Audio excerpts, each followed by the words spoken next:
কুরবানির সম্পর্কে চারটি মাসালা আলোচনা করব।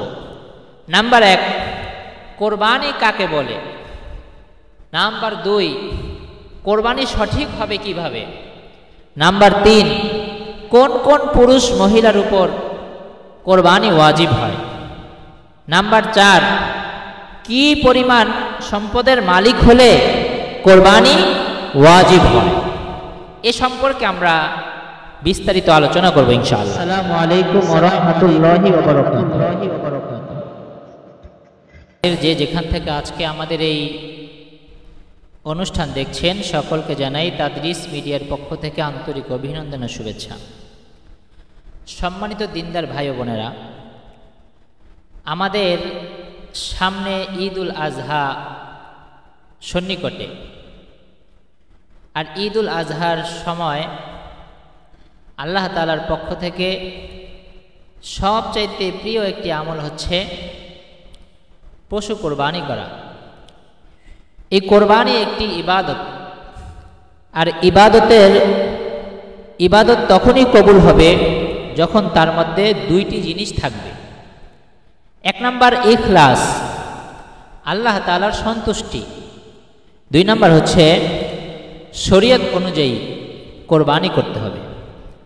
সামনে যেহেতু ঈদ উল আজহা, আর ঈদ উল আজহার দিন আল্লাহ তাআলার কাছে সবচেয়ে প্রিয় আমল হলো পশু কোরবানি করা।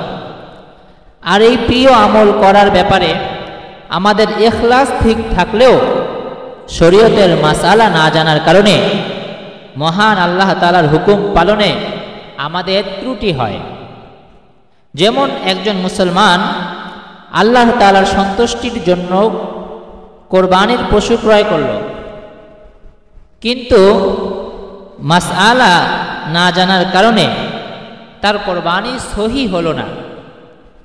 যেমন পশুটি রোগাক্রান্ত বা পা ভাঙ্গা, তাহলে ইখলাস ঠিক থাকলেও কোরবানি সহি হবে না। অনুরূপভাবে অনেকেই শরিকানাভাবে কোরবানি করেন। প্রত্যেকেরই ইখলাস ঠিক থাকলেও যদি এক ব্যক্তির ইখলাস ঠিক না থাকে এবং এক ব্যক্তির উপার্জন যদি হালাল না হয়, তাহলে শরিকানা সবার কোরবানি শুদ্ধ হবে না। এ জাতীয় বহু সমস্যার সম্মুখীন আমাদের মুসলমানদের হতে হয় মাসআলা না জানার কারণে। তাই তাদরিস মিডিয়া আসন্ন ঈদ উল আজহা সামনে নিয়ে আয়োজন করতে যাচ্ছে কোরবানির মাসআলা অনুষ্ঠান। তাই আমাদের ভিডিও দেখতে থাকুন ও শেয়ার করে অন্যকেও মাসআলা জানার সুযোগ করে দিন।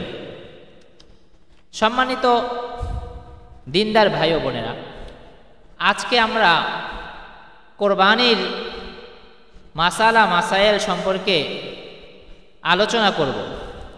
আজকে আমরা কোরবানির সম্পর্কে 4টি মাসালা আলোচনা করব। নাম্বার 1, কোরবানি কাকে বলে। নাম্বার 2, কোরবানি সঠিক হবে কিভাবে। নাম্বার 3, কোন কোন পুরুষ মহিলার উপর কোরবানি ওয়াজিব হয়। নাম্বার 4, কি পরিমাণ সম্পদের মালিক হলে কোরবানি ওয়াজিব হয়। এ সম্পর্কে আমরা বিস্তারিত আলোচনা করব ইনশাআল্লাহ। প্রথম প্রশ্নের উত্তর, যে কোরবানি কাকে বলে। আমরা ভিডিওটি না টেনে একটু মনোযোগ সহকারে শুনুন। কোরবানি কাকে বলে, এর উত্তর হচ্ছে আরবি জিলহজ মাসের 10, 11, 12 তারিখের মধ্যে, আরবি জিলহজ মাসের 10, 11, 12 তারিখের মধ্যে আল্লাহ তাআলার সন্তুষ্টি অর্জনের লক্ষ্যে শরীয়ত নির্দেশিত পশু জবাই করাকে কোরবানি বলে। আপনি যদি কোরবানি পশু কিনলেন কিন্তু আল্লাহর সন্তুষ্টি নাই, তাহলে আপনার কোরবানি হবে না।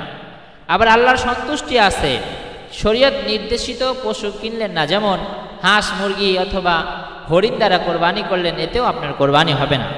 এই জন্য আল্লাহ তাআলার সন্তুষ্টি অর্জনের লক্ষ্যে শরীয়ত নির্দেশিত পশু জবাই করাকে কোরবানি বলে। 2 নম্বর প্রশ্ন ছিল কোরবানি সঠিক হবে কিভাবে। এটা আমাদের সকলের প্রশ্ন। কোরবানি সহি হবে দুইটি জিনিসের মাধ্যমে। একটা হচ্ছে ইখলাস, অর্থাৎ আল্লাহ তাআলার সন্তুষ্টি অর্জনের জন্য কোরবানি করতে হবে। 2 নাম্বার, শরীয়তের সঠিক মাসালা জেনে কোরবানি করতে হবে। আপনি আল্লাহর সন্তুষ্টির জন্য যদি না করেন তাহলে আপনার কোরবানি হবে না, অথবা যদি শরীয়তের মাসালা না জেনেও যদি কোরবানি করেন এতেও আপনার কোরবানি হবে না। 3 নম্বর প্রশ্ন ছিল কোন কোন পুরুষ মহিলার উপর কোরবানি ওয়াজিব? ছোট বড় সকলের উপর ওয়াজিব নাকি বয়স্ক মানুষদের উপর ওয়াজিব? উত্তর হচ্ছে সুস্থ প্রাপ্তবয়স্ক পুরুষ ও মহিলা যাদের নিকট 10, 11, 12 জিলহজ নেসাব পরিমাণ সম্পদ থাকে তাদের উপর কোরবানি ওয়াজিব হয়। 4 নম্বর প্রশ্ন, কি পরিমাণ সম্পদের মালিক হলে কোরবানি ওয়াজিব হবে? 4 প্রকার সম্পদের মালিক হলে কোরবানি ওয়াজিব হবে। অর্থাৎ 10, 11, 12 তারিখ জিলহজ মাসের এই 3 দিন যদি আমি নেসাব পরিমাণ সম্পদের মালিক হই তাহলে আমার উপর কোরবানি ওয়াজিব হবে। আর সম্পদটা কি? নেসাব পরিমাণ সম্পদ কিসের উপর? 4 ধরনের। 1 নম্বর হচ্ছে স্বর্ণ, 2 নম্বর রূপা, 3 নম্বর নগদ অর্থ, 4 নম্বর ব্যবসায়ী সম্পদ। অর্থাৎ কোনো ব্যক্তির নিকট যদি এই 10, 11, 12 তারিখ জিলহজ মাসের যদি কারো কাছে 7.5 ভরি স্বর্ণ থাকে তাহলে তার উপর কোরবানি ওয়াজিব। যদি না দেয় তাহলে সে গুনাহগার হবে। 2 নম্বর, স্বর্ণ নাই, শুধু রূপা আছে, তাহলে 52.5 তোলা রূপা যদি তার কাছে থাকে তাহলে ওই রূপা বিক্রি করে হলেও তার উপর কোরবানি ওয়াজিব, কোরবানি দিতে হবে। 3 নম্বর, স্বর্ণও নেই রূপাও নেই, নগদ টাকা আছে। কত টাকা থাকলে কোরবানি ওয়াজিব হয়? এক্ষেত্রে 52.5 তোলা রূপা বিক্রি করলে যেই টাকা হয়, অর্থাৎ বর্তমানে 60-70 হাজার টাকা, এই পরিমাণ সম্পদ যদি হয় তাহলে তার উপর কোরবানি ওয়াজিব। এখন কারো কাছে স্বর্ণ রূপা নগদ টাকা নাই কিন্তু সে ব্যবসা করে, এই জন্য ব্যবসার সম্পদ আছে, এই ব্যবসার সম্পদও যদি 70,000 বা 80,000 টাকার কাছাকাছি হয় তার উপরও কোরবানি ওয়াজিব। আশা করি এই 4 প্রকার সম্পদ যাদের আছে তারা কোরবানি দিবেন। এক্ষেত্রে আরেকটি প্রশ্ন যে হুজুর আমার কাছে স্বর্ণ কিছু আছে, রূপা কিছু আছে এবং নগদ টাকা কিছু আছে, তাহলে আমার তো কোনোটারই নিসাব পূর্ণ হয় নাই, তাহলে আমি কিভাবে কোরবানি করব? এক্ষেত্রে আমরা গভীরভাবে দৃষ্টি রাখব যে স্বর্ণ রূপা নগদ টাকা সব কিছু মিলেও যদি আমাদের সম্পদের পরিমাণ এই পরিমাণ হয় যে 52.5 তোলা রূপা বিক্রি করলে এই 3টা মিলে ওই পরিমাণ টাকা হয় তাহলে আমাদের উপর কোরবানি ওয়াজিব হবে। যদি কোরবানি না দেওয়া হয় আল্লাহ তাআলার হুকুম আমরা অমান্য করলাম, আমাদের ঈমান ঠিক থাকলেও আল্লাহর হুকুমের নাফরমানি করার কারণে আমরা গুনাহগার হব।